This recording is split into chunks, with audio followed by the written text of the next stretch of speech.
Hello to the end.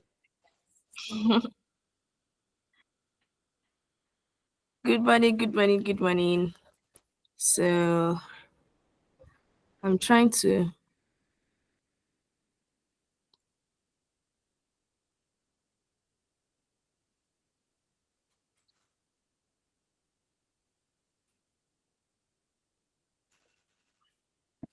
Okay, okay. We have people joining in already.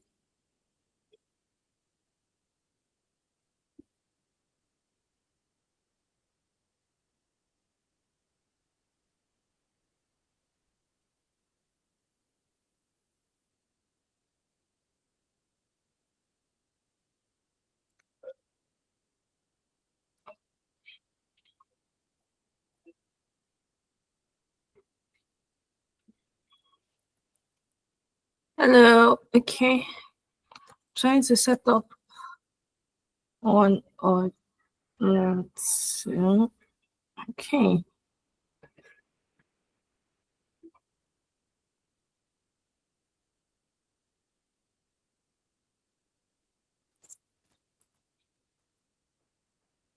Aha. Okay, I don't like it. I don't quite like it. Okay, let's just. Hi, sir. Hello, hello, hello, hello, Grace. Hello, Mr. Yemi. Hello to the note takers. I think let's give people about 2 to 3 minutes because we are actually right on time. So let's just give people about 2 to 3 minutes to join and then we can get started.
Okay, I think we can get started now.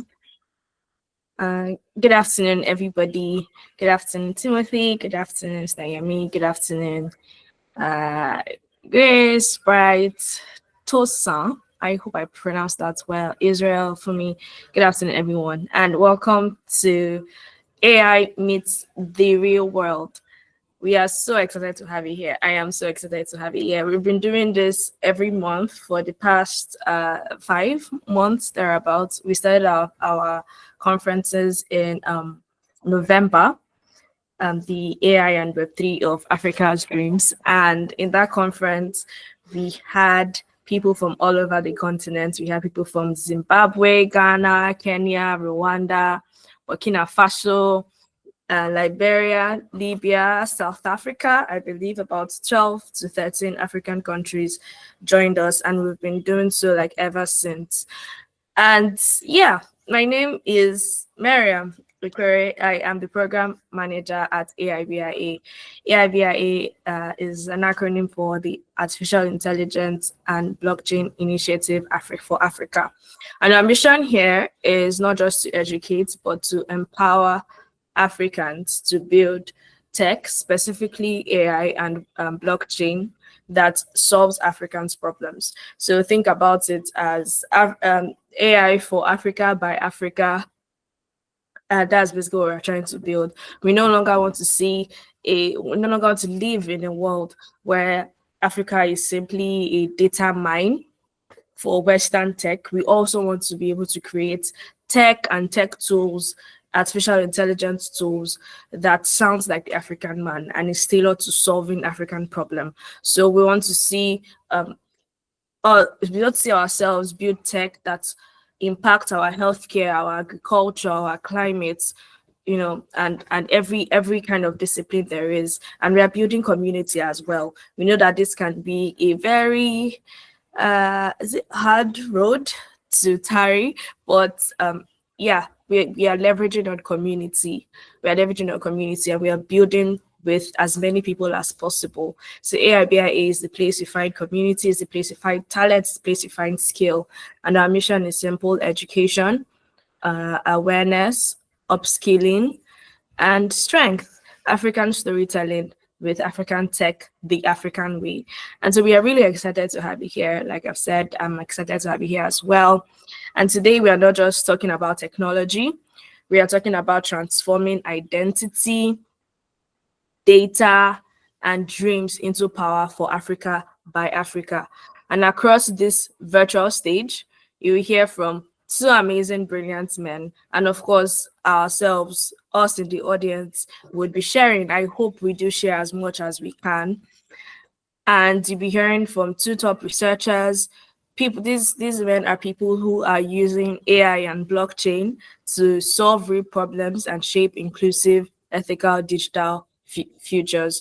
They are men that work in marketing and finance, and they are top researchers in their field. And I'm really so honored that they are here today. So this is not just a conversation; it is more than it. It is a call to build boldly, to challenge systems, to place African creativity, intelligence, and dignity at the center of innovation. So thank you for being here. Thank you so much for spending your your Thursday afternoon with us. Thank you for those who have been with us from the beginning, those who've joined on the way. Thank you so much. I know that this is not just going to be a conference where it's all talk and really no change happens. I know that it's going to be a conference that potentially impacts how you work, how you use these tools available to you. So I'll be your host today, Miriam, and today we have Insime. Do you know I'm his friend and I still don't know how to pronounce his name well after like 7 years of knowing him? But Insime, yes, Insime Brownson. I call him Brownson actually. So bear with me. We have Insime Brownson and we have Timothy Ojo. These are two amazing men that I've been privileged to know, and I'm so honored that they're here today. I know that for them, it wasn't the easiest thing being here. Well, yeah, thank you both so much. And so for our first session for the next 30 minutes, we're going to be having Brownson and speak to us. We are going to be answering some questions that we've drafted together. And just a bit about Brownson. Brownson has a strong foundation in economics and a passion for impactful storytelling. He is a finance and financial markets researcher with over 5 years of experience. His mission is to simplify complex topics, particularly in finance, policy development, and economics. And so we have Brownson here with us today. And Brownson is going to be speaking to us on a very, very, very interesting topic. And the topic is Alconomics. It is AI economics. Yeah, it's actually AI economics. It is a play on the word AI and economics, which is Branson's specialty. And he'd be speaking on rethinking wealth, risks, and access in Africa's emerging digital economy. We've seen tons of videos, tons of research work about people saying Africa is the next big thing. And we are seeing that Western investors, Asian investors are also moving to Africa and trying to, invest in our digital economy. Now, to make sure that we are not just tools and labor for Western forces, it is important that we discuss concepts such as wealth creation and distribution in Africa's digital economy. It is important that we discuss these topics so that African entrepreneurs and startups begin to overcome challenges leveraging every tool available to them, such as funding gaps, infrastructure deficits, and the likes. And so, yeah, Brownson, thank you so much for doing this with us. Yeah, we could, get started. Are you here? Do you want to say hello to everyone? Hi, everybody. Can you hear me? Let me sure you can hear me. Hi, everyone. Yes, we can hear you. All right, thank you. My name is Branson, like Miriam already said, and it's nice being here with you people. All right, let's have this discussion then. Okay, thank you, Brownson. All right, so you have worked in finance and financial education and, even content creation for a while now. I mean, I know because I went to uni with you. And I know that all the conversations that you've had with a lot of people these years, I remember that I think you were the first person, you and Gospel Ayo then, told you, I think you were the first people that told me about ChatGPT one day in church, and you're like, oh, ChatGPT, and I was wondering, wait, there's a tool that helps people do stuff like that. And I remember you and Gospel were like, how don't you know this already? And you went on to give me pretty much like a thesis report on ChatGPT and content writing with it. And I was just thinking, oh wow, that's very interesting. And I know that with your background in economics and your work in finance, I know that you're very passionate about finance and wealth creation for the African people. And I know that you're also very passionate about using artificial intelligence as a tool to impact productivity and work culture and basically how we just consume and interact with the world and ourselves, right? And so my first question really is the crux of the topic. How would you say AI is transforming that concept of wealth creation and distribution in Africa's digital economy? All right, very, very quick one, right? So looking at AI and looking at wealth creation generally, from the standpoint of economics, social cultural living amongst young people and amongst Nigerians or Africans per se. If you want to look at it that way, AI is here to stay. Like I'll always say, AI is here to stay, and there is nothing you can do. In fact, there is something we call agentic AI, which is AI not as just some sort of generative AI, but like AI as an agent rather than employ a salesperson, rather than employ a CFO. You can just get systems, build AI built systems that would reshape the entire workforce and the entire workflow. So how is AI changing the way stuff works? How is AI changing the workflow? How is AI changing that world of finance and wealth creation and economics generally and policy development? Yeah, it's a very, very simple one. Yeah, AI itself in this place is doing a lot. It's doing a lot in the sense that many people are scared. Yeah, I was still at a tech conference recently and they asked developers if they were scared. Developers that build stuff were saying that they are scared. They were scared and they were like saying stuff and stuff. But this is the thing. Africa needs to be prepared for what is here already. we are still playing with generative AI, which is the chat GPTs and the Queen's AI and the DeepSeek and all this stuff. But much more than that, much more than that, AI is shaping economics. AI, like for instance, there was a particular stocks. I would give an example. There was a particular time I was analyzing some companies, like we want to get stocks analysis for some companies, and all I just needed to do was, rather than sit down and go through balance sheets and all those stuff, I just needed to I got on a particular tool, and I just inputted the data, and it gave me data. It gave me data. Like, do you know what that is? The job of market researchers is on the line. Like those guys that sit in offices and they're employed to be market researchers, is on the line. You get, I got data, I got real-time information that I would stress, and I had like 1 or 2, 3 hands to get it done. And I'm like, wow. And yeah, because of that, because of leveraging this AI within the economics landscape, within finance here, I was able to see a company that I projected that this company was going to do times 30, and it did more than 30% in less than 2 years. Do you get? And that was like this whole stuff happened. That was like late 2023. The whole stuff happened late 2023. I'm just giving an illustration so you should understand what we are dealing with here. Like, artificial intelligence is here to make. And yeah, I think one of the major things I would say is AI with blockchain. There was a particular quote I saw that I really enjoy. Like, I love it so much. AI is like the tool, like the data tool, while blockchain is like the tool you use in applying this stuff. Do you understand? Like, AI is here. AI is what you use in researching data. AI strength is research. AI strength, major strength, whether agentic, generative, or whatever, is research. And the human factor is what makes it, yeah, very, very, like, the human factor in this case is blockchain. If we are going to go with the context of this event, right? The human factor here is blockchain. Blockchain is what implements the research that was developed based on the inputs that was put in by the human factor here. Do you understand? So this is just it basically. Yeah, I think I will just pause here because I can go on and on and on No. about this thing.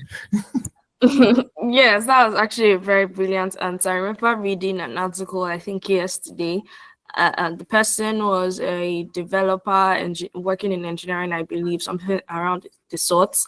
And he was talking about how in this last Zoom meeting with his colleagues, for the first time ever, his colleagues expressed fear as regarding their jobs, right? And how they think that someone was asking about what to do to stay ahead of AI. They need to look for jobs that or ways to stay relevant even with AI tools and stuff like that. And I remember that he said something really interesting about how what's important is not tools change, but the principles of work do not change, the fundamentals do not change, right? And if you are a painter that used to scribble on paper before, and you moved to doing it on your laptop, the laptop to iPads, and then you start integrating Canva or other tools for your digital art, the fundamentals of art itself, of painting itself, does not actually change. The tools to just achieve that art expression just changes. And it's important that we become the person that is relevant, going to be relevant to the future, and not necessarily worry about looking for careers that are going to be relevant in the future. The whole point of work is to build in us a strength, a competence, a sort of excellence that helps us be even relevant in the future, right? Without even whether, because the truth is, the way AI is evolving, the African digital economy, we cannot even afford to not use AI right now.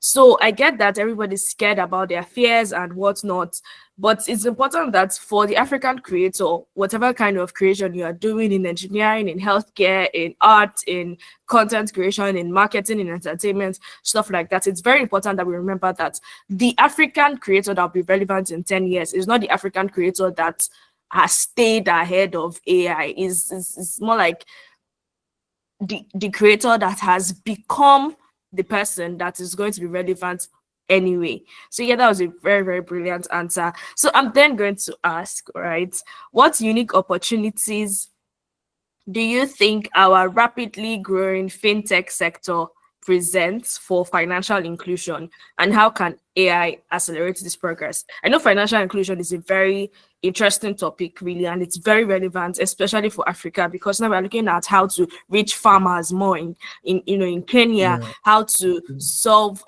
the financial security problem with transactions and payments and subscriptions, stuff like that. How can money be useful for every kind of person out there?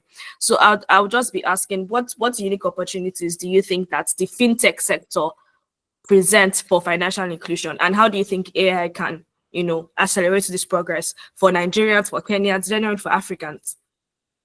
All right. So to start with, right, we also need to understand that one of the major bottleneck, one of the major bottleneck for Africa is the bottleneck of one of the major bottleneck is the bottleneck of regulations from the government here. Do you understand? That is a bottleneck that has impeded, like, will I call it? It has put like a barricade to how much we can do AI in this part of the world. In this part of the world, like I mean both Nigeria, SSE, and Eastern Africa, with like Africa generally, regulation. Now, because for instance, if we take the blockchain, for instance, right? Yeah, there are like many ways decentralized finance is here, but our country, most people here, they are doing it from the standpoint of they're just doing it, and they're just doing it low key. And when the government sees that there is some sort of progress going on in that area, they block it. Most of the fintechs are saying to developers, don't build fintechs because the governments are on her neck. Do you understand? Like, that is the one where we are currently in the fintech space. The government itself, they are placing regulations that is crazy. Sorry for using the word crazy, but the regulation is like, you understand, like, it's like the banks are here and the fintechs are here. Do you get? It's like a backlash. They're having issues. The banks are here, the fintechs are here, and you can't. Integration is difficult in this particular scenario. Integration is very, very difficult in this particular setting. Do you get? Now, looking at how we can how can AI integrate, how can we integrate AI in fintechs? How have our fintechs integrated AI? The best we have done is KYC. The best we have done is customer segmentation. The best we have done is maybe using some sort of AI in chatbots, as chatbots to answer routine questions. You understand? We've done that. That is like the best we've done with AI in Africa. But we can do more. We can do more. We can do more. The automation, I don't think the banks have, like, the regular banks, the normal banks that we know, have integrated this recent development as much as they would have, as much as we would want them to, because of regulations. They like the old systems, and they are not adopting it. And that's the pain here. That's the pain here. So I don't want to like give suggestions. I want to give what is working and what is placing like a bottleneck to developers. Because yeah, I speak to developers. I am always with developers, and you hear them talk. You know that one of the major issue that is putting a barricade to building anything in Africa is regulation. So yeah, there are many possibilities. There's robotic process automation that is being tested. Algorithmic trading, yeah, this one is one of the stuff that is being built by most fintechs. Fintechs that trade stocks and trades crypto, right? They put like an AI bot that checks the bot and checks the trend over the years. Which is, remember I said earlier that this trend in data gathering, and data analyzing.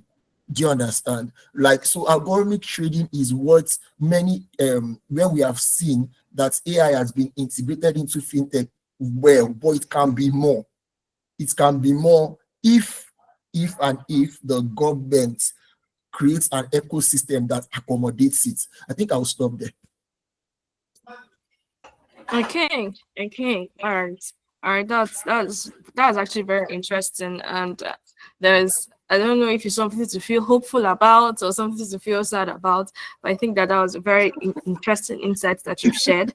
Okay, so then since there are challenges, all right, how do you Yeah. think African entrepreneurs and startups can then leverage AI to overcome challenges such as funding gaps, regulatory hurdles, because you mentioned regulation. So how do you think we can use AI to overcome these challenges? Is it even possible?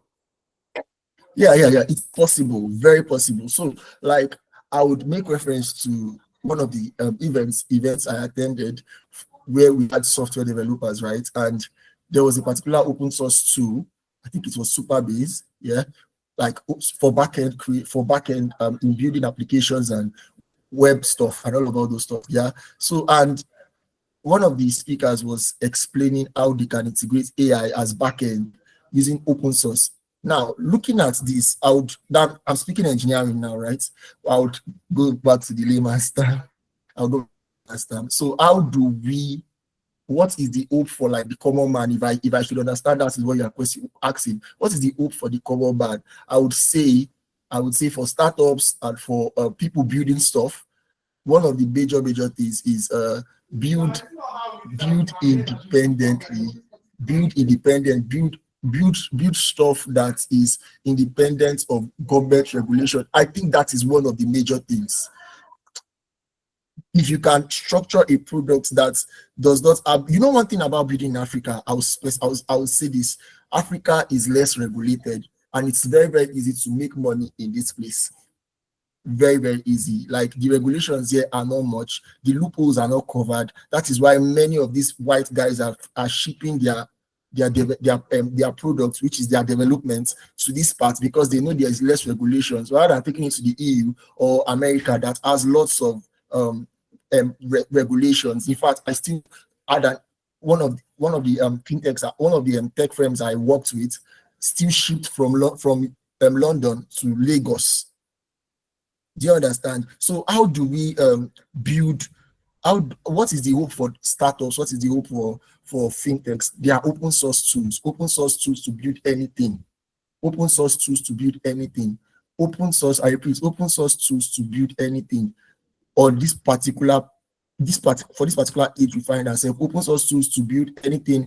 Concerning funding, there are incubations, there are accelerator programs that would fund your solutions, given that it is in high demand, given that it meets that there is a market for it. Do you understand? So I think that's where I'll put a pause to your question.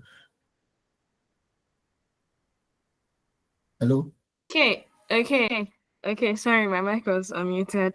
Okay, yes. So there are open source tools that can build anything, and basically, for a continent that doesn't have as much regulation, I think that we can really leverage on open source tools in solving our problems. I think a lot of prompt engineering might come into play, because Yeah, AI most certainly. gives yeah AI gives back what you've given it already, and so Yeah, yeah, the strength of AI is usually in the strength of the command of AI. command, yeah. Okay, then.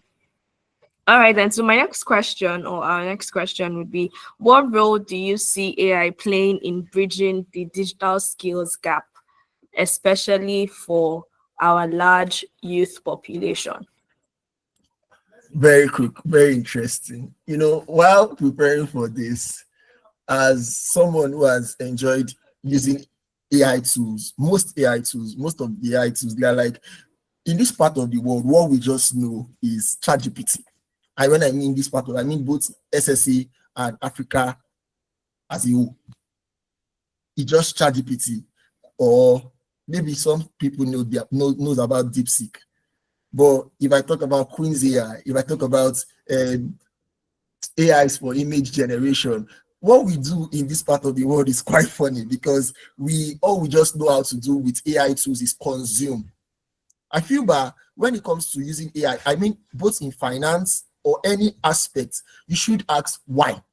Like, that question is very, very pertinent. Okay, why was this particular software, why was this particular application built? If you understand why, you will not, you stop being a consumer, because that is what most of the people from the first world see us as. They see us as consumers. That's why they ship their technology, they ship their application, ship their products to this side. So we are talking about building for Africa. If you want to engage and enjoy AI, you need to move away from AI just being your question and answer section and your question and answer bot, to it being like a tool for advancement. And how do you do that? By educating yourself, right? There are many, like on Google has free courses, like I mean free courses on AI, like as basic as prompt engineering. While I was preparing for, I saw courses, free courses. They are all over Google. They are all over. If you search it, free courses on how to make use of AI in anything. Free courses. Taking these free courses would shape and would help educate, because the problem of Africa is the gap is the gap of the literacy gap. The literacy gap is that is the issue of this part of the world. If we can solve this issue, then it's good. And solving this issue is as simple as going on Google and just typing AI courses, AI courses on prompt engineering, AI courses on how to use AI to trade, how to use AI to do stuff. This is how to enjoy. This is the future for the young African populace. Do you understand? Like that is it for me. That's it for me, right? That's it for me. Okay. Yes, thank you. Thank you for sharing that. I know that a lot of people do not really know. Sometimes the overload of information we have often makes people even think that there is no information out there. But I think that it's really starts with learning. And one thing I really like to say is when people, meet for problem solving stuff like that, is okay, what is in your hand, right? Where are you starting from? What do you have right now that can make things better right now? When are you going to move from the oh why me situation to okay, what now? Where do we go from here? We have not made the starter tools, but white people have done it, Westerners have done it, Asian people have done it. Right now, as Africans trying to build a better Africa, we can leverage on the tools that are already available to create ours as well. I know that the need to be pioneers, that desire to be the first to do certain things, can be very I'd say enticing even, right? We all want to be the first, the most celebrated, the Founders. one, the first person that drove the car, the first person that did this. But the truth is that some people would have to walk so you fly, and it's honestly fine if you're not the pioneer. Honestly, uh, I'm Christian, and one of my favorite Bible scriptures is, oh, and Abraham was great, Jacob was greater, Isaac was greater, and then Jacob was exceedingly great. And while Abraham might have been a pioneer of wealth of sorts, the story did not end there. He didn't. I mean, Isaac was born into wealth, but he became greater than Abraham. Jacob was equally born into wealth as well, but he became much greater than his fathers before him. So I'd say for everyone listening, it's very important that we sort of separate ourselves from that need, from that innate desire to be the first person to do it. Because how many things can you actually pioneer? How many things can you be the forerunner for? You can always improve, you can always make better. That's where innovation comes into place, right? And I know that a lot of Africans like to leave things to chance. That what if somebody out there does it? Okay, then it's fine. Okay, but you in your own space, you working as a baker, you in law, you in finance, you in home services, what is in your hand? What are the tools that you have, and how can it better your work? How can it better the digital economy? If you begin to think beyond yourself and begin to consider your local communities, your global communities, then I think that more people, we could actually eventually bridge that digital skills gap. So yeah, thank you so much for sharing that, Branson. We are almost out of time for this session, but then I'd like to ask, because some things you've mentioned again and again were regulations and policies. and the likes. So my next question is, as AI-driven platforms reshape sectors like e-commerce, health tech, agri-tech, what policies do you think are needed to ensure equitable access and to prevent new forms of exclusion? We don't want to Mhm. arrive where we started from, right? So what policies do you think are needed to ensure equitable access for every kind of African, and what policies do you think would help us prevent new forms of exclusion in every sector? All right. For policies, right, very, very quick, very, very fast, is we need to I must give it to the government of Nigeria, the digital ministry and all this stuff. They are trying. They are trying. But we also need to understand, like I stated from the beginning, it's a generational stuff. There is a gap looking at it from our generation to this generation. And most of them don't even understand when we start speaking this language, right? So the first policy, mine might be very, very different, is that as Africans, we should take lives into our hands. Like, yeah, I know you'd have been expecting I would say government should do this, government should do that, government should no. I would say you should take your life into your hands and intentionally school yourself. Like it all boils down to it, to literacy. Like it all boils down to killing that ignorance. That is the policy. Yes, closing that gap, on these issues. Whatever you don't know, learn to use Google. Do you understand? That is one way I know, one policy I know every person, because there's no government official here. There's no government. It is us talking to ourselves. It is Africans talking to Africans, and we are telling ourselves the truth. This is how we can get better at this thing. I took interest in this thing about 3 years ago, 4 years ago, when it came out, and I started to study it, understand it, and not just be a consumer, but know it and know how to leverage it for my own self, leverage it for my own service. You get, and so far so good. AI is good though. Yeah. So concerning policies, this is Africans talking to Africans. I would say just one thing: close the literacy gap. Close the literacy gap by looking at using Google, as simple as using Google to ask Google questions. And yeah, most my approach is engage ChatGPT or engage whatever generative AI you are using that is accepted in your country, because I also understand that there are some restrictions to some GPTs, but I think that ChatGPT is everywhere. Engage GPT, engage it, like do this trick. Engage ChatGPT like you are having a conversation, right? Engage ChatGPT like you're having a conversation. This is my own proposition to bridging this gap. This is my own proposition to bridging this gap. And like you said earlier, which is the input determines the output. So if you are feeding it rubbish, you get rubbish. You get, so for inclusion, like everybody to use AI in finance, using AI to trade, you need, it is my policy. There is no government official here. There is no what there's no any of the government.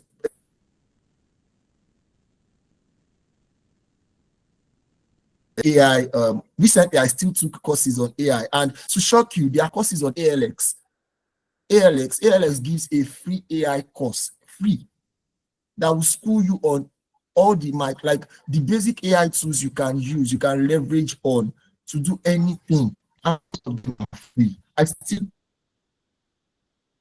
about 2 weeks ago on these courses, and there's the next cohort has launched. So for people, the only policy I can propose here, beyond what is written in the books and beyond what is Africans building for Africa that wants to scale globally. Take literacy very serious. Thank you.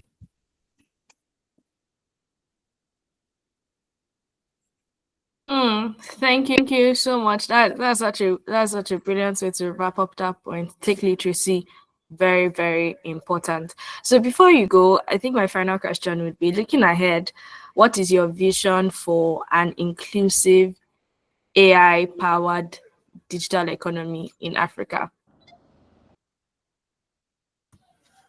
Looking ahead, I love this one. I love this one so much. An inclusive AI powered digital economy is that economy for me where I can sit with my chat and I'm looking at this thing and I'm speaking to my AI and I'm telling it, okay, looking at these projections and based on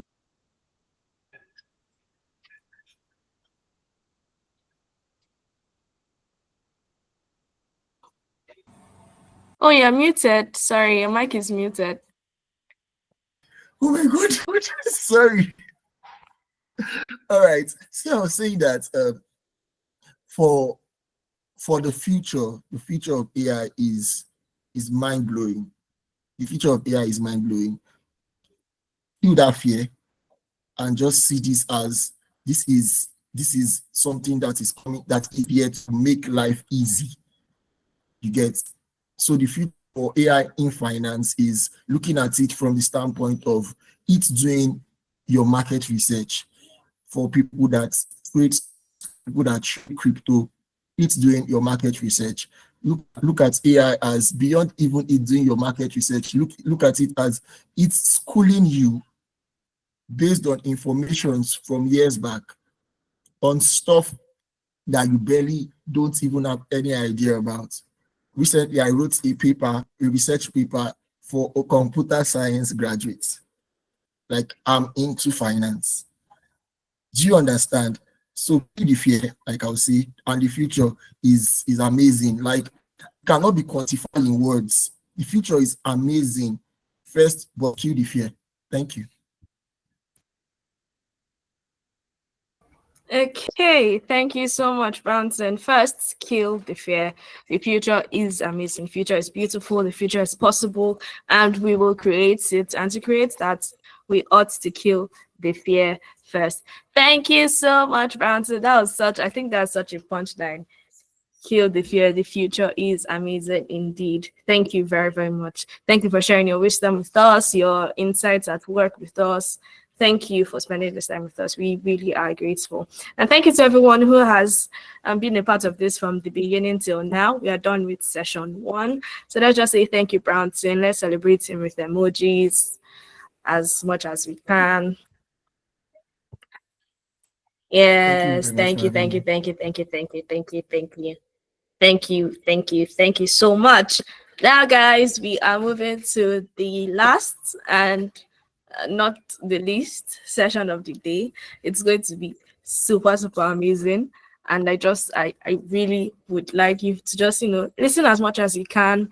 If you have questions for Brownson, please leave it in the chat box so that I could attend to them while Timothy is speaking as well. If you have any questions or any contributions, you can, raise your hand, leave it in the chat box, and we'll make sure to attend to as many as we possibly can.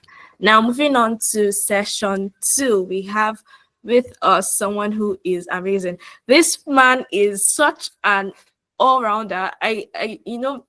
There's something my friends used to say in school that there is a shear plug and then there's a shear plug for shear plugs. So Timothy is like the shear plug for shear plugs. He is the kind of guy that you go to when you need every kind of person. He mostly knows somebody that knows somebody. And when it comes to topics, conversations, he mostly has an idea of something. In a way that to make you feel like I thought you said you were a beginner. I thought you said you don't know this thing much. You literally just gave us a thesis report. How is that possible? So yeah, Timothy Ojo is an AI enthusiast and researcher, and he has ample experience from leading marketing and operations teams of AI-focused startups and companies. Currently, he's consulting as a marketing strategist in Lagos, and Bronson is from Abuja, and then Timothy is from Lagos. Yay! We are going into Abuja, Nigeria. I know that we have members who are not Nigerians here. So yeah, Abuja, Nigeria, and then now we are back to Lagos, Nigeria, and then Timothy would be sharing on something really, really important. His topic is building for us local.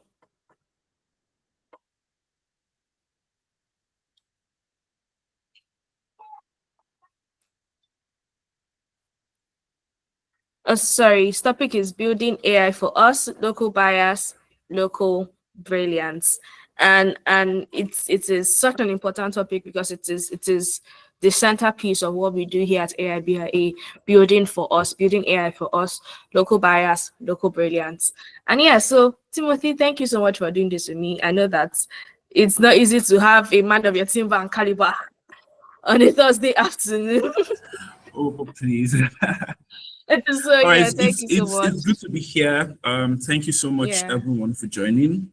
I hope to have a great conversation. Also to share and also to, I mean, let's just have a good time. Okay.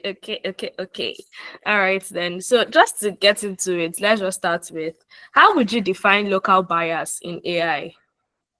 And why do you Okay, think it's important to address local bias in African context? okay. So let me be sure that everyone can hear me. Can everyone hear me? Can everyone hear me? Okay, great. Yes. Thank you. So I think I'd like to start with saying that a lot of times when as great as AI is, as wonderful as the solutions have been, I mean, that we can use it to create products and all of that. I think there's also something that has not been really spoken about enough, and that's local bias. So I'd just like to break it down in layman's terms so that you probably would get it. So let's break into two terms. So local bias.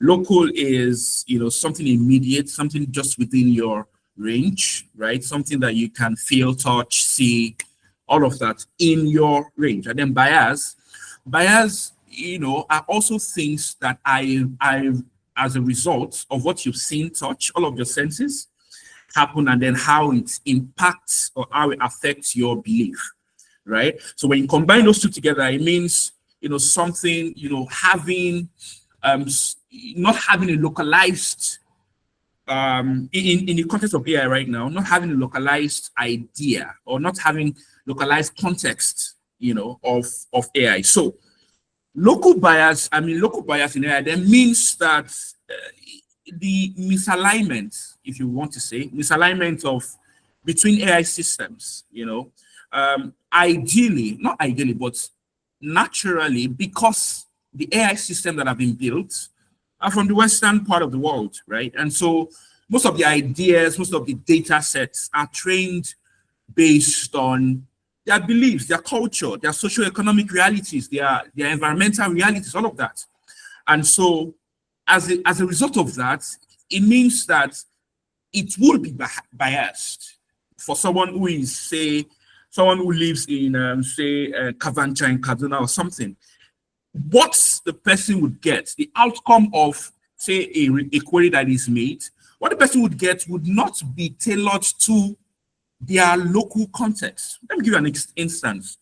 So, say you are asked to, build a research, or maybe you just want to make a query, just want to like do a prompt, and then you say, oh, let's use my not so favorite state, even though it's my state of origin, Ekiti. So let's say the person is from, Ekiti State, and then the person probably says, okay, I want you to write a story about so from my state, make it fictional, all of that.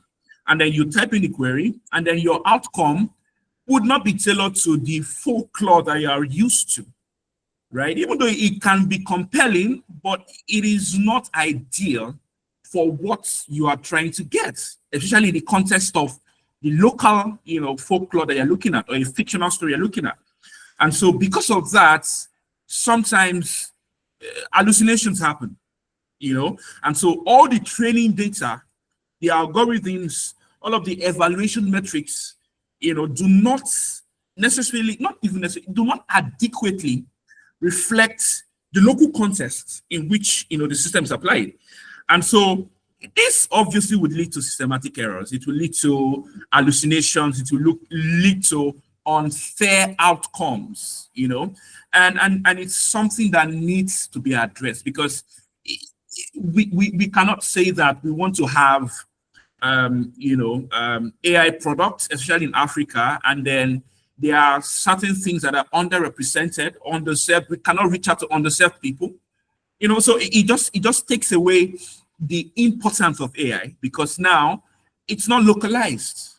It's not localized yet. Even if it's giving you results, or it's giving you output or outcomes, it's not really contextual, because now those outcomes are tailor-made to what it has been trained on, to the data set it's been trained on. And the data set it's been trained on, or they have been trained on, is based on Western traditions, Western cultures, Western realities. And so that is a problem, for us in the African setting. And so because of how these AI models have been deployed, it can lead to digital colonialism. And let me just break that down, just in case it sounds, quite huge. Now, we know that we had colonial masters, and they came here, colonized us forcefully. They came here, impacted, us in their cultures, in their way of life. And then even till now, we have not really seen, we have white weddings. That's not traditional. That was imposed, maybe not imposed, but that was what we saw. And so because of how they have colonized us, we have now taken, we have taken suit to what they brought as their own traditions, as their own cultures, right? And so that happens here, in digital colonialism, because now what is happening is that we now have a colonization of data, that is based on the West, because they are the ones that have actually trained all of these data sets. And so this then underrepresent Africans, Africans' ideologies, cultures, social economic realities, and all of that. And then we see Africa's linguistic, diversity being reduced, because then you cannot, for instance, you want to ask the AI or something, you want to ask, say, for instance, ChatGPT to tell you a few things, and then tell you in Yoruba, for instance, or in Swahili, for instance.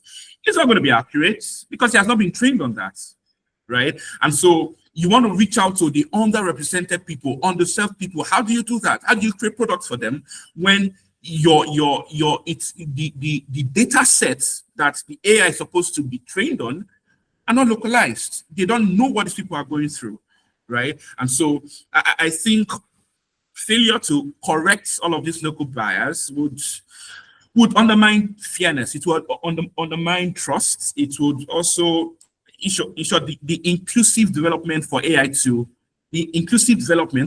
would drastically reduce because of it. And so these are the issues. Wow, that's really profound, right? And it's also something to think about how AI is not sounding like us yet, because the data sets are not us. And to create a world where we are able to have AI tools that sound like us and fix our problems is basically what we are trying to achieve here. So it's really interesting that you shared that. Okay, so I'm then going to be asking, because if you've touched on it a little, but I'm going to be asking anyways, what are the biggest challenges in building AI systems that fairly represent diverse African identities and data? What challenges are we seeing? So they are a lot. They are a lot. And it's a pain point for me, because if we had functioning government systems across Africa, I think we'll be doing a lot more. First of all, and this is like a challenge that jumps at you when you visit a medical institution in the country. It's a problem that jumps at you when you go to you want to do your data capturing for your passport, or you want to fill in your bank details and all of that. Not until recently, where there's been like a little shift of collection of data, But first and foremost, there is no data availability. That's a challenge. There's no data availability. And AI builds or AI functions, excuse me, basically on data sets. Before you get to data set, you have to have data. I mean, many sectors in Africa governments, in African countries, there are no digitized records for the health sector. There are no digitized records for the agriculture sector. Governance data is a mess, and so you cannot build data set when there is no availability of data. There's no availability of data, and it's a problem. It's a challenge. It is a challenge.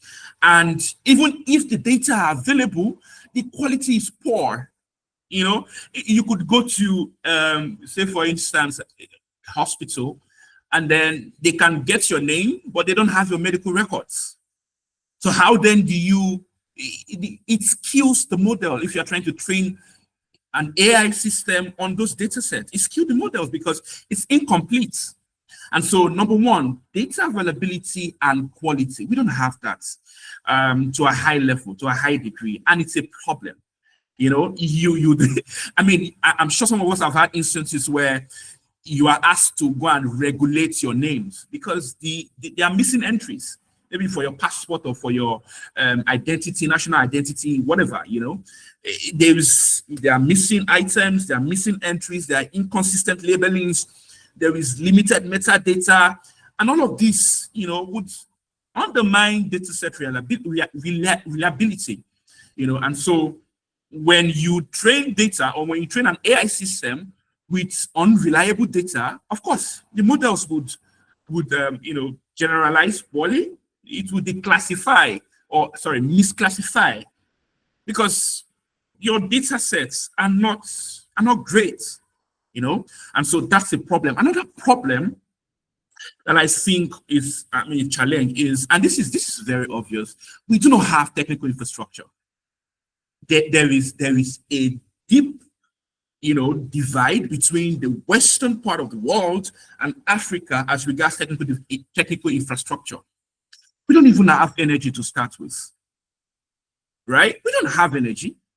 I mean, for instance, in Nigeria, how many times we've had power grid collapse?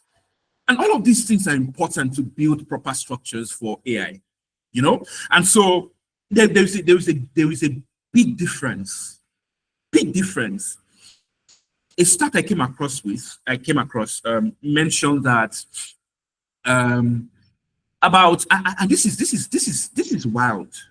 This is very wild because you're thinking the world is globalized, people are using internet, but it will shock you that it's just about 36% of Africans that use the internet. Now, what happens to the other 64%? How are we reaching out to them?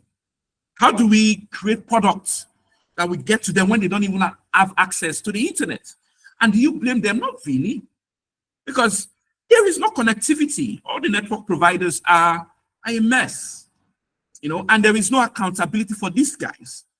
And so all of these are factors that constrain online data flows, And so, for instance, one of I think somebody mentioned on Twitter or maybe LinkedIn, I can't remember, and the person made a very salient point, and he said, we cannot develop until we have our own cloud computing systems.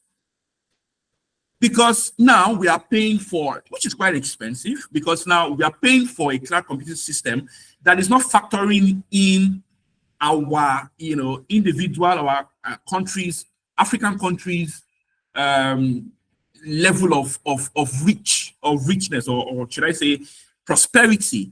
It doesn't factor that. What it does, the amount you pay here is what those people that are rich and are stable have great, what they call that thing?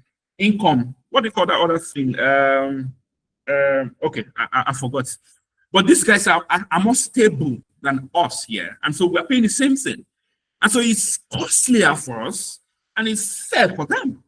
And so until we build our own cloud. And so technical infrastructure, digital divide, the difference between our digital explosion and theirs is very wide, very wide. And then I also mentioned energy. Before AI or AI system can get there, or if we want it to be producing as much as what those, what the other ones in the other part of the world are producing, then we need to first of all have energy. We have frequent power outages here. We don't even have access to GPUs, the processing unit. We don't have that, And so even if we are going to get them, they come at a very huge cost, And so it just reinforces that we are dependent on off-continent infrastructure, and that is a challenge. I think I've said like three. I think the last one I want to talk about is we don't have regulatory framework in Africa. Or maybe if we do, it's not a lot.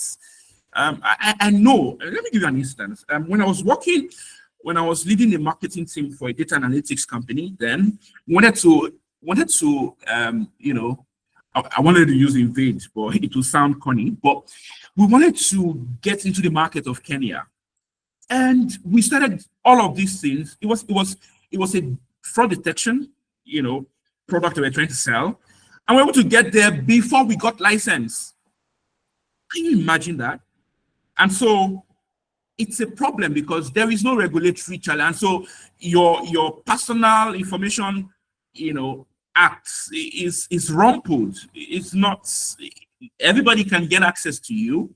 There is no regulation. The ethics are not really great, and so all of these are constituting serious challenges, and so even you cannot really practice responsible AI because where are the regulations? Where are the sanctions? Where are the antitrust, regulation and all of that? And no framework for that. Maybe they are not robust framework, I should say.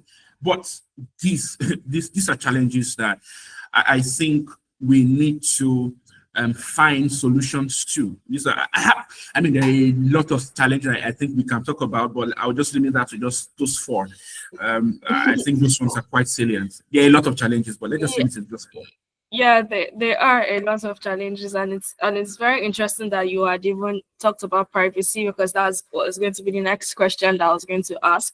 I know that, for instance, the one challenge you've mentioned, in fact, I think I'm very angry about all of them. But I remember when I was doing my internship, right, and I was working at a primary healthcare center, and medical histories is a core part of healthcare delivery. This person comes, and you basically have to take histories from beginning to the end. Okay, who have you seen? Who have you not seen? When typically there should be a database where I'm just supposed to be able to impute the person's name, and I'm supposed to get this and get that. Sometimes people misplace doctors' notes. Sometimes it's just a whole lot because there's just no centralization whatsoever. I'm not able to see when last you took this drug, what your dosages were. I have to go through files upon files and dust upon dust and paper upon paper. And sometimes there's, flooding issues because the physical infrastructure is not that great. And the flood happens and the files are gone, and fire happens and these are termites, and it's a lot. And I just used to think that, God, if we could just have centralization in healthcare alone, a sort of database where we are able to track from receiving till exit of every clinic of this patient, a lot of lives would be saved. And I think that it's very key that we know that these things do not just affect healthcare, for instance. It affects basically finance and economics and how we trade and how these challenges cut across everything. And it's currently affecting how we are building in this digital economy. And if something is not done in every kind of scale, in small scale, in large scale, I remember that there was a discourse on Twitter when people were talking about AI, how we need to really start building our own AI. And then, someone was like, please, let's have running water first. right? And I was just thinking, you know what, fair, actually, fair. Let's have running water first, because if we are still struggling with power and still struggling with water and roads and stuff, it's going to be hard to get people sold into this mission. But this mission is something that can help us also develop these other sectors. So yeah, it's while there are a lot of challenges, I would say that there is hope still, or at least it can be fixed one step at a time, but it can be fixed. But like, speaking of privacy, I was going to ask, how can AI developers ensure that tokenizing identity and data in Africa respect our privacy and ethical considerations unique to the continent? And I think that privacy issues are very, very key. Just yesterday, a friend, I got a mail on Monday or Tuesday about a job application, and I'd been accepted into the role, and the role, as agreed, is going to be between $35 to $40 per hour, blah blah blah blah. They said a lot of things, and I was looking at the email and I was like, I'm not I can't remember when I applied to this, but then there was typos with my name, and they were like saying, oh, send an email to another onboarding specialist. So I took a screenshot and I sent to some friends of mine, and they were like, oh, they got this mail as well. So there's probably maybe a breach in maybe my LinkedIn jobs or something. And everybody started to share really terrible stories. A friend of mine shared about how she lost 140K by applying to a job. And the money was they were just debiting the money from our account. And I was just thinking, oh, so from applying for jobs now we're at risk. That's actually really interesting. But then in building AI, right, how can we get sure that while we are tokenizing identity and data, we are also respecting privacy and ethical considerations that are unique to the African people? So what would you say? Yeah, so I think that, first of all, I think we have a poor data protection policy across board. And I think that needs to be addressed. Although there are a couple of, like South Africa, I know of South Africa Protection of Personal Information Act. I know it kind of mandates, pseudonyms and all of that. And so I think, number one, we need to, first of all, have all of these stakeholders, those into governance and people that also deal with data, that let them just come together and set a standard. If you want like a prototype to follow, maybe look at the European standard and set that, and then strictly adhere to them. Number two, align tokenization with the national data protection laws. In short, so when all of these, they've come together, all of that, there are laws that will be, of course, initiated and enacted, right? And then it should be like proper alignment, of the tokenization when you're building with national data protection laws. I think that is important. Another thing that I think we may have to consider, and because I feel like it has worked with, say, blockchain and all of that, is that maybe we have like a decentralized, identity architectures, so we can, where users would have the keys, they have the keys, and they only share just minimal attestations to whatever you're asking of them. Not like you have access to all of the data, and then any Dick and Harry can just come, take your data and use it for anything they want. I mean, you just get random messages that you never consented to giving your data to, And I think if we have, identity architectures that gives us some sort of cryptographic keys, where we can only share minimal attestations, whatever they're asking of, I think that would work too. I also think that, and this has to come from the government, because there is little we can do as creators, as entrepreneurs, if there are no policies that are in place. We can only try, but they cannot be enacted if there is no law that is asking for this and this to be this, right? And so The government can mandate occasionally independent audits, of third-party reviews, of usage of data. They can do that, then that can also work, And so, again, I would say that if there is a convention of, say, stakeholder governance bodies like government, parastatal, civil society, and the public sector, government, private sector, to come together, design consent of data usage, redress the mechanisms that have been in place before. Let me try to adjust a bit of them, so that they are under a singular body, they are under a singular, or they are under laws that are visible to everyone. There's transparency, there is accountability, that when you go against this particular law, then these are the sanctions.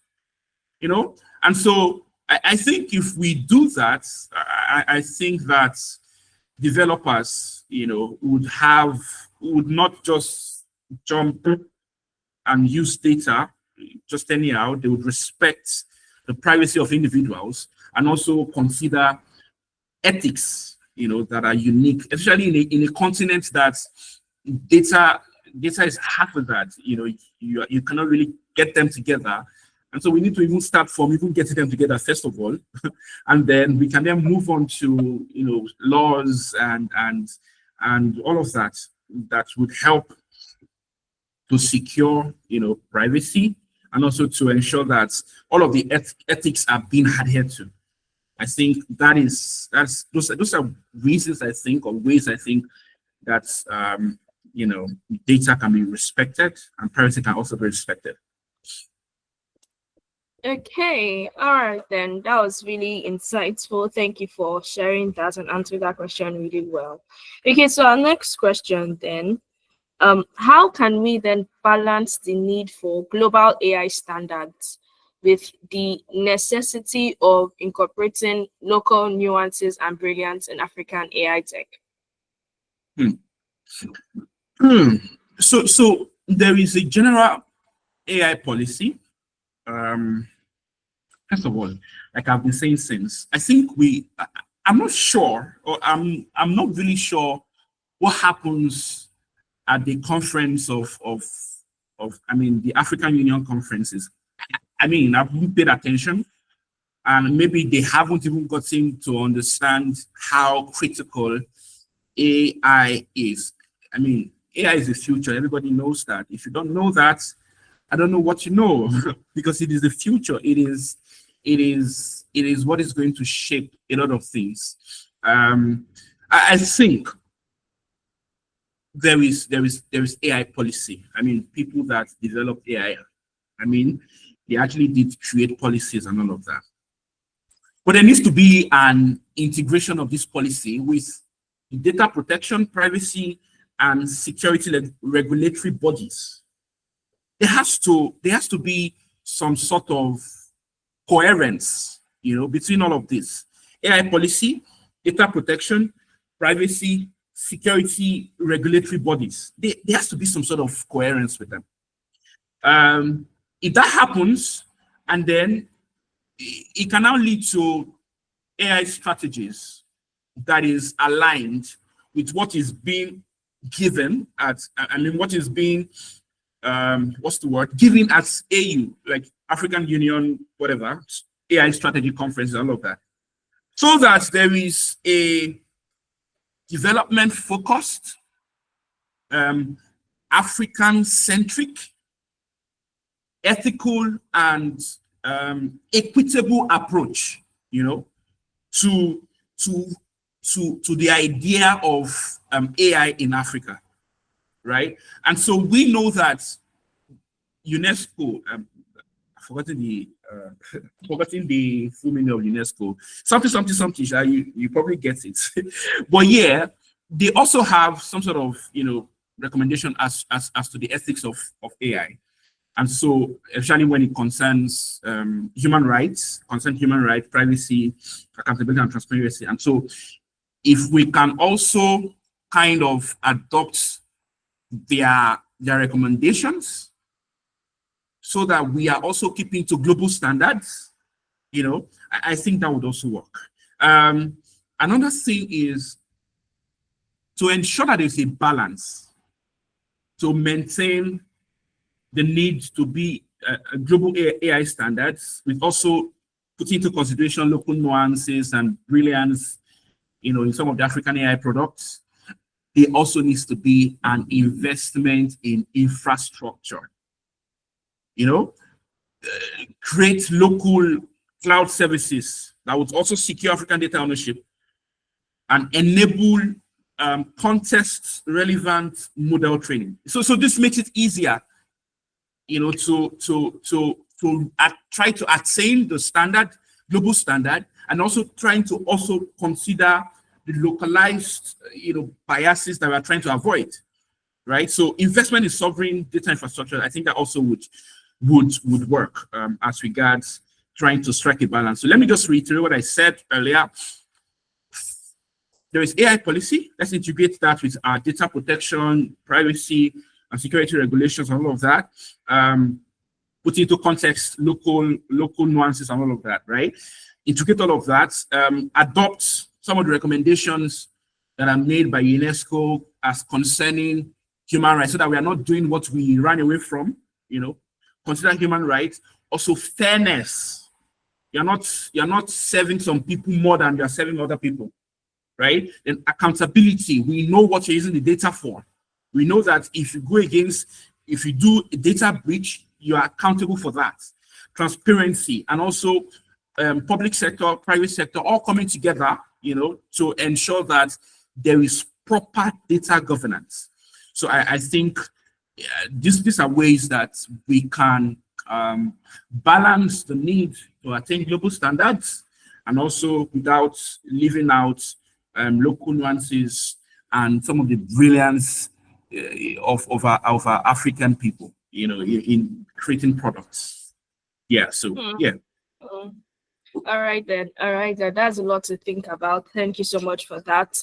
Okay, so we are almost done really, but one of the last questions I'd like to ask is, how do you see AI impacting the dreams and aspirations of young Africans, particularly in terms of economic empowerment and identity? So the thing about AI is that it is not, you really cannot exhaust it. It is inexhaustive. Generative, agentic, all of that, really inexhaustive. There's a lot that can happen. There's a lot that can, that if Africans come together and put all of this infrastructure in place, first of all, jobs are created. There are products that are being made that are serving, underserved people, that are reaching out to underserved people. You will need people to get the product to these people. And that's, in that way, you're providing jobs. That's economic empowerment. There's cloud computing. If we have our local cloud systems, that is also something that can impact this. It's an agency to build on. And so AI is there. There's a lot of things that can be done with AI, but they're not being done with AI because we do not have the capacity yet. And so when all of those capacities are being created, there's a lot of, you can dream wide. You can dream wide. You can think about a solution, and then you profile a solution, because now you have access to an intelligence that is generative, an intelligence that has been fed with data, or you can even feed with data and then use those data to build solutions. That's impact. Anybody now can say, okay, as long as there's a problem, we can tackle this problem. Okay, how do we tackle this problem? Okay, let's get data first. Let's look at how these things can happen. For instance, there's this product, Ubenwa. Ubenwa is Igbo for baby's cry.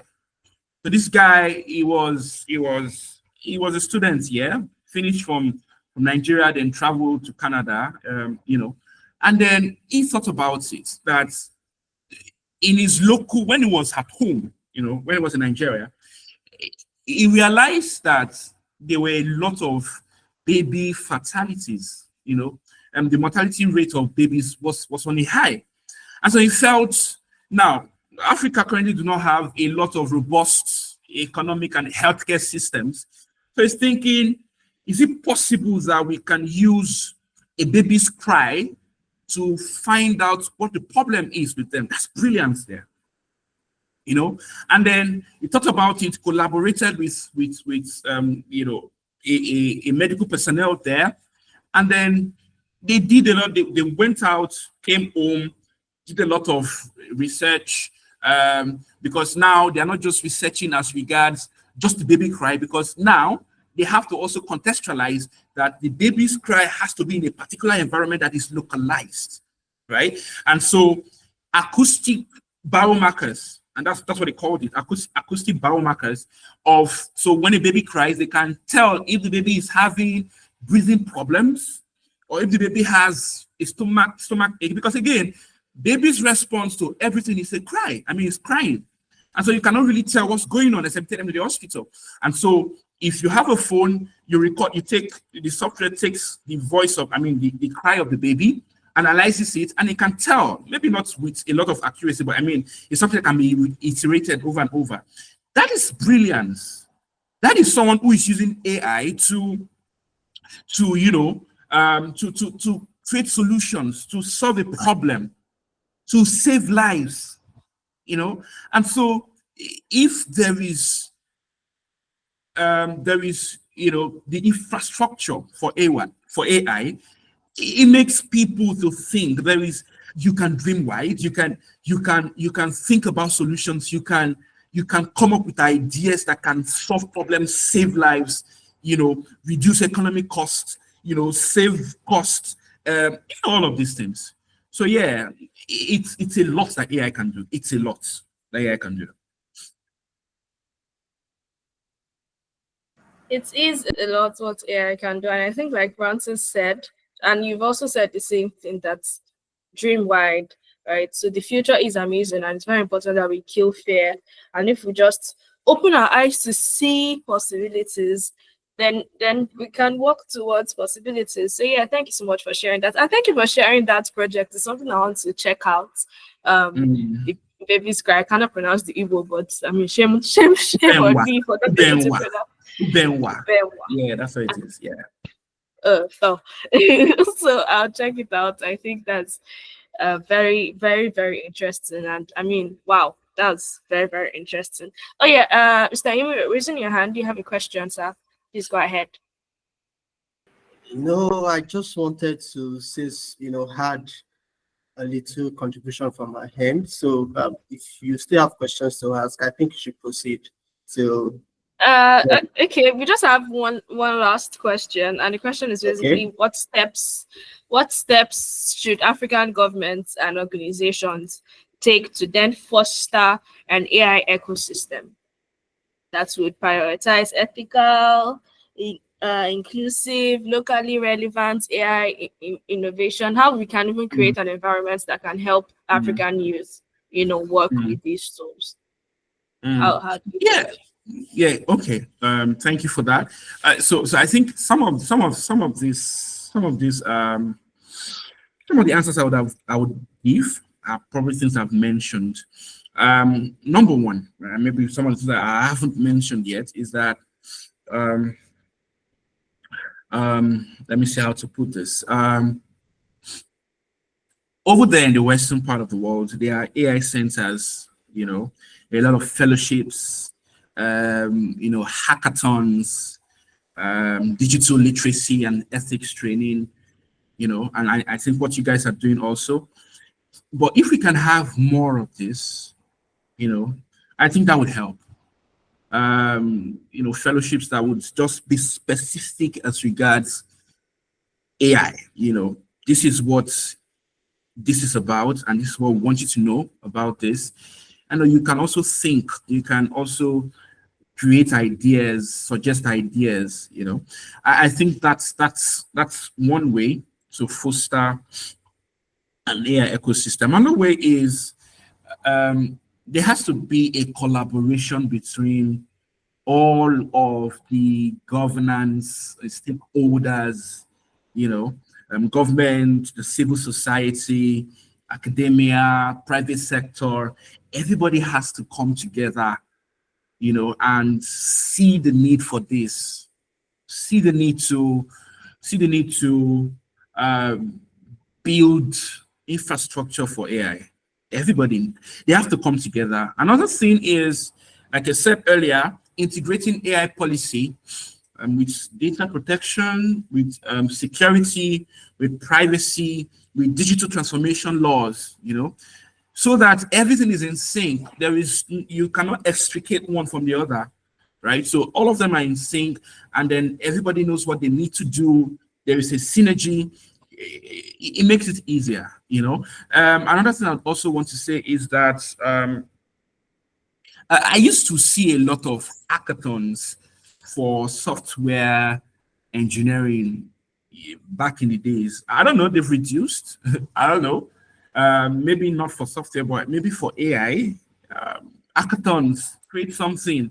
Let's see what you can do with this, and then there's a prize. It's not like the one that you now give them, a piece of chicken, or just give them one live chicken and say, oh, thank you for your, no, just something that, it's that people can want to dedicate their time to. So support co-creation labs, support hackathons, support participatory design with end users, the people.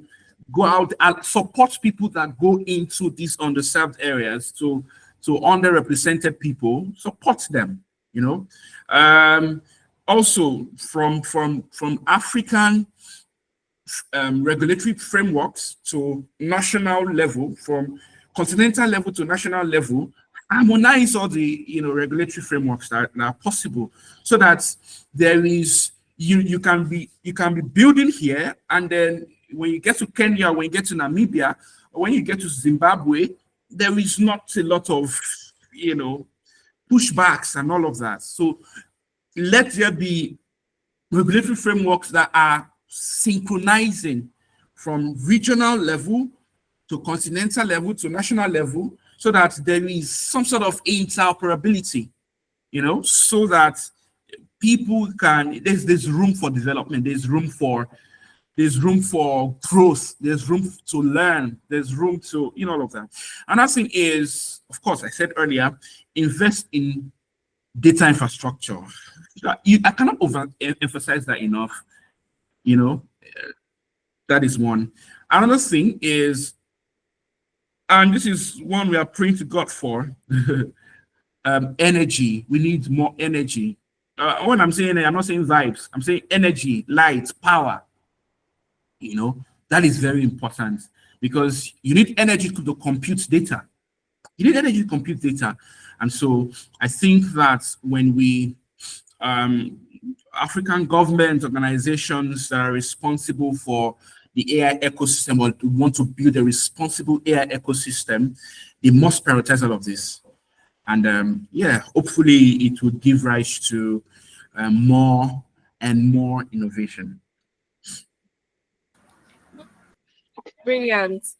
Brilliant. Yes, we are praying to God for energy. I am personally making supplications for energy. But yes, thank you so much, Timothy, for sharing all that you've shared. Okay, so we're just going to be taking questions now and contributions. Mr. Yemi, you had raised your hand before, so let's just hear you. Thank you again, Timothy. That was amazing. Very, very profound, very, very insightful. Very actionable and practical as well. So thank you. I learned so much. Mr. Yemi, over to you, sir. Okay, thank you, Miriam. Thank you, Timothy, and thank you, Brownstein, for such an amazing session.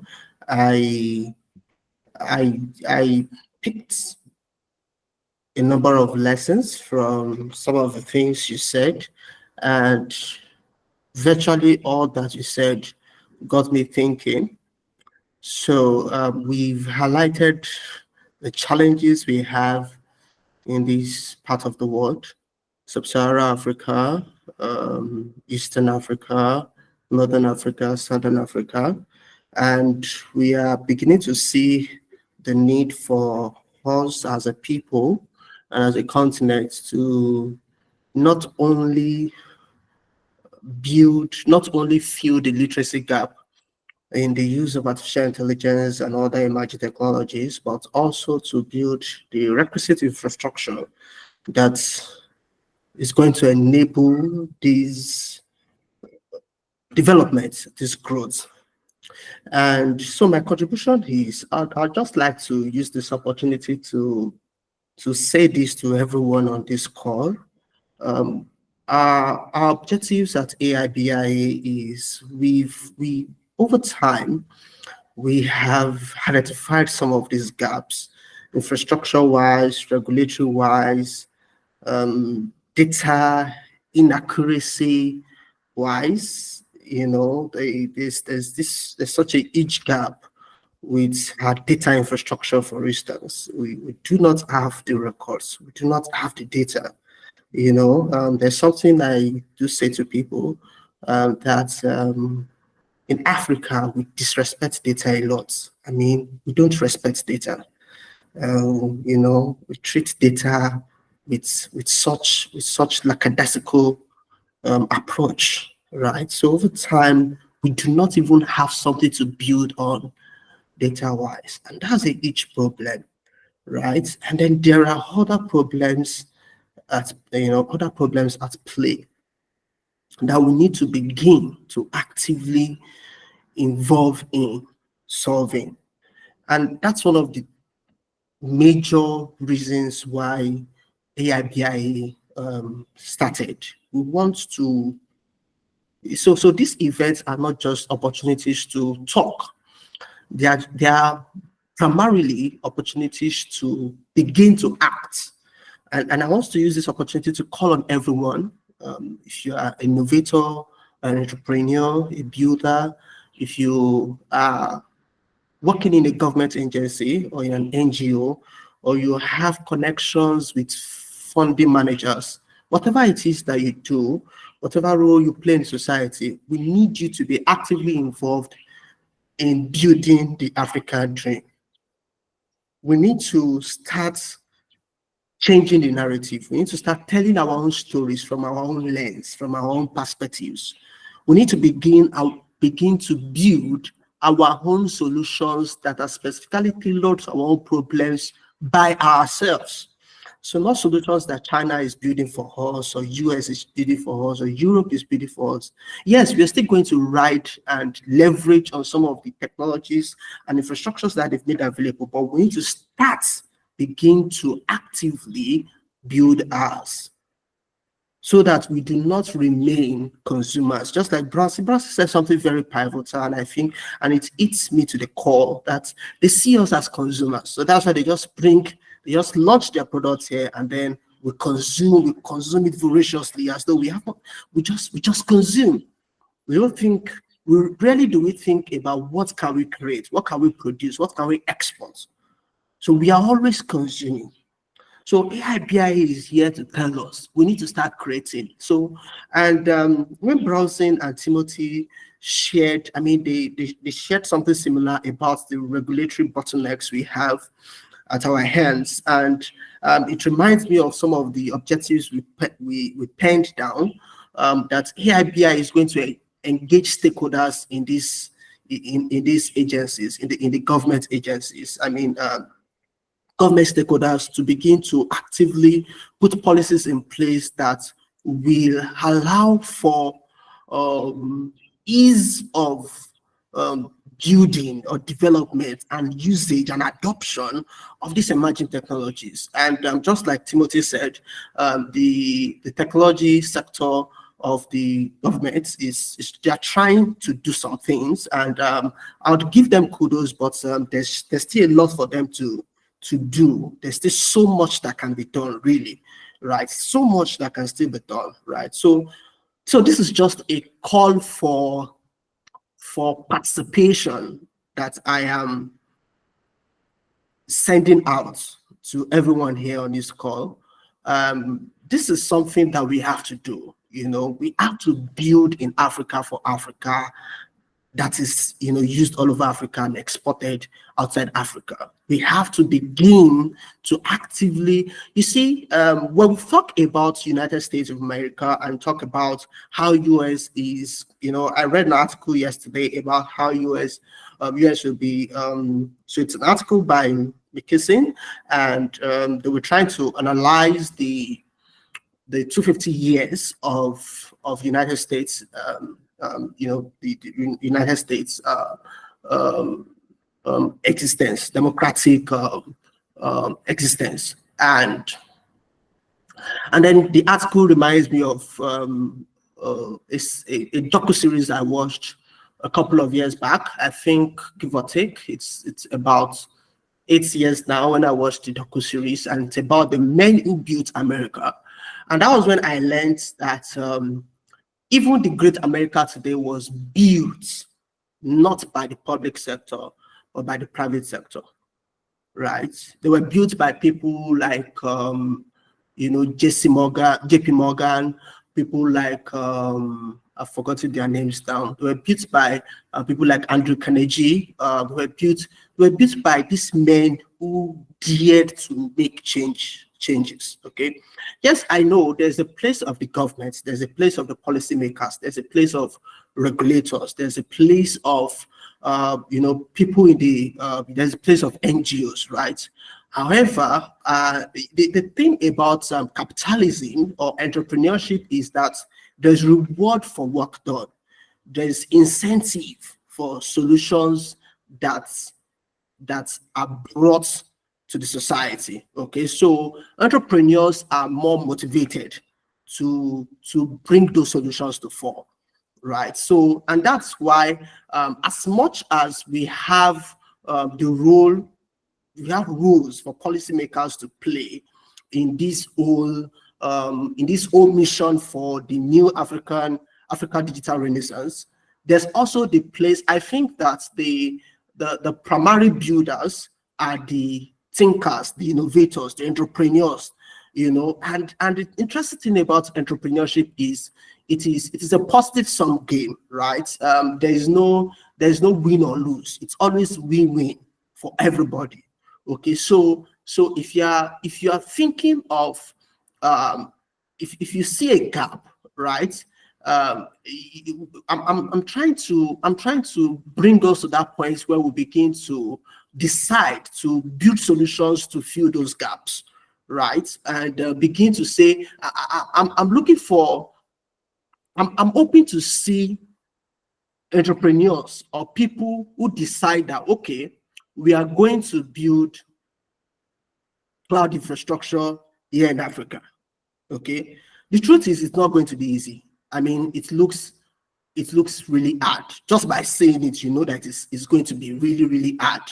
But that's the beauty of entrepreneurship. It forces you to innovate. It forces you to think outside the box, right? Currently, we talk about energy, right? And currently, we talk about renewable energy, and we see how even the so-called renewable energy is very expensive. I mean, for the common man, right? We need to get to the point where entrepreneurs begin to build affordable renewable energy solutions, right? Something that is not as expensive as it is now for the common man. These are some of the things that we need to think about. We need energy, we need data, we need infrastructure, we need compute power, we need GPUs, we need a whole lot of things, right? So all the things that Browsing and Timothy and Miriam had discussed today is geared towards a single point. Let's begin to act. Let's begin to build.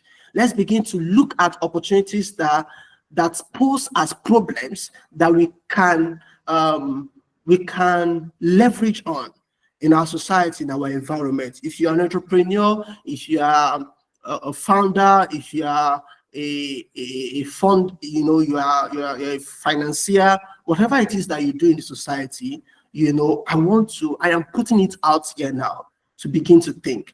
I mean, there's something we are building now. AIPIA, we are building a women community, right? So we are building African AI women community, and one of the reasons why we are building this is because we want women to participate actively in these things, right? One of the things we're also going to do is we're going to build for educators.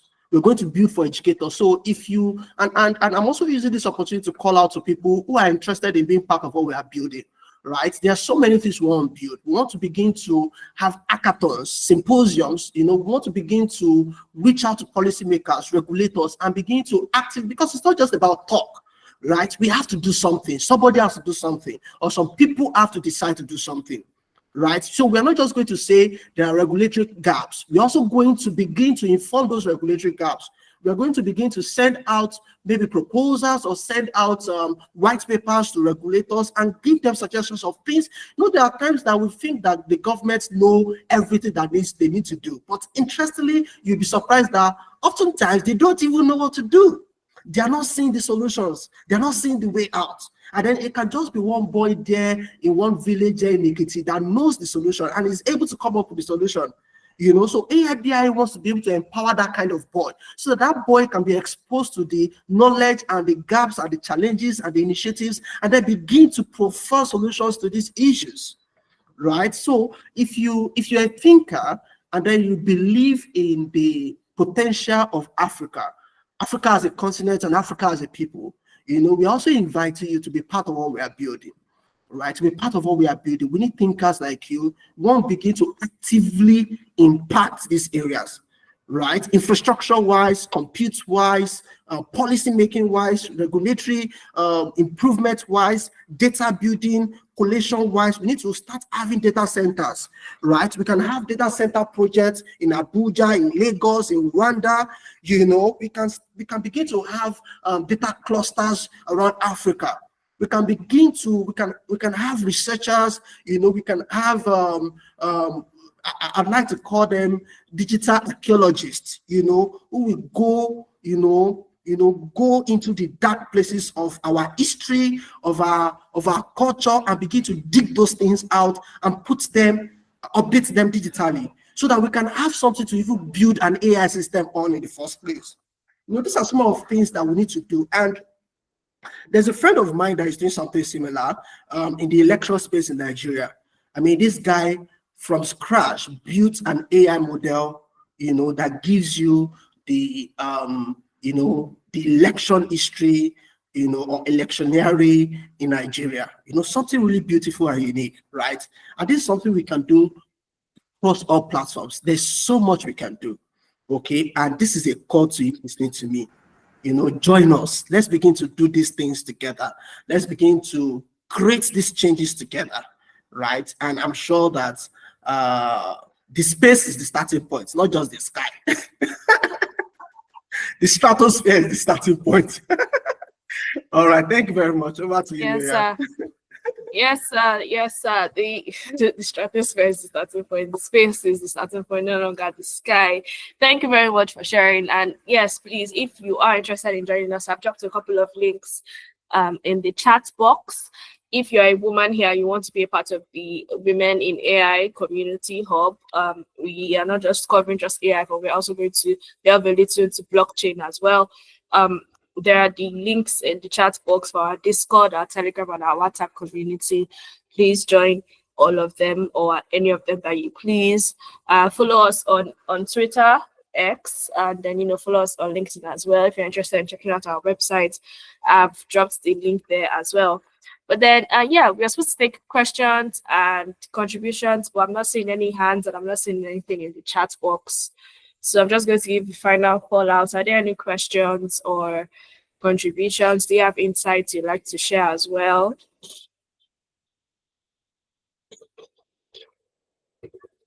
Okay. All right, then. So I would like to, in conclusion, thank everybody for being a part of this. I want to say thank you all for answering our call, for responding to our emails, for accepting our invites, for registering. Thank you for being a part of AI Meets the Real World today. I know that we've addressed that topic so very well. The speakers have been really practical and very insightful about their conversations and their solutions and their insights. We've heard bold ideas, critical insights, some very inspiring projects and stories that prove that something powerful can come out of this AI and blockchain revolution, and we are shaping that with purpose. From identity to innovation, from data sovereignty to data dreams, we are building the future. And I just want to really believe that as well. We are building the future. We are up to something. And so thank you for, being a part of this conversation.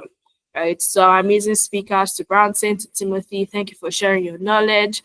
To everyone who just joined us, who joined us in the middle, in the beginning, who stayed from the beginning to the end, thank you for joining us. This is just the beginning. Let's keep asking better questions. Let's keep building innovative tech, ethical tech, inclusive tech. Let's keep creating spaces where African dreams can be realized.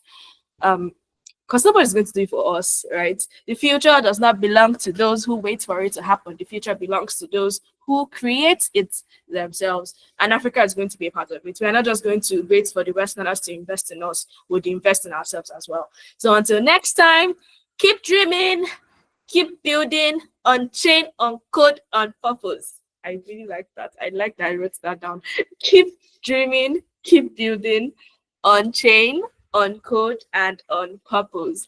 Thank you so much, everybody, and have a lovely, lovely Thursday and the rest of week. We'll do this again in May. For the Women's Hub, we have about 2 conferences in May. There's a town hall coming up, and we are going to have top women. I mean, this lineup is making me all giddy like a kid. We are going to be having top women speak at that town hall. We are going to be having Ask Me Anything sessions, where our first session is going to be about the AI starter pack and how we could get started per discipline, per field. And then for AIBIA, we'll have this kind of meeting again at the end of the month in May. We are also coming to Kenya. We are supposed to go to Kenya in May, and I don't know how yet, but we are supposed to go to Kenya in May. So please, if you're interested in being a volunteer for the Kenya trip, if you are currently in Kenya, please, right now we need physical on-site volunteers, right? So if you know someone in Kenya or you currently live in Kenya, specifically in the capital, please, send us a DM. There's a volunteer form, and then, we can get to building as well. Kenya, it is your time. So thank you so much, everyone. Have a lovely rest of the day. Thank you and goodbye.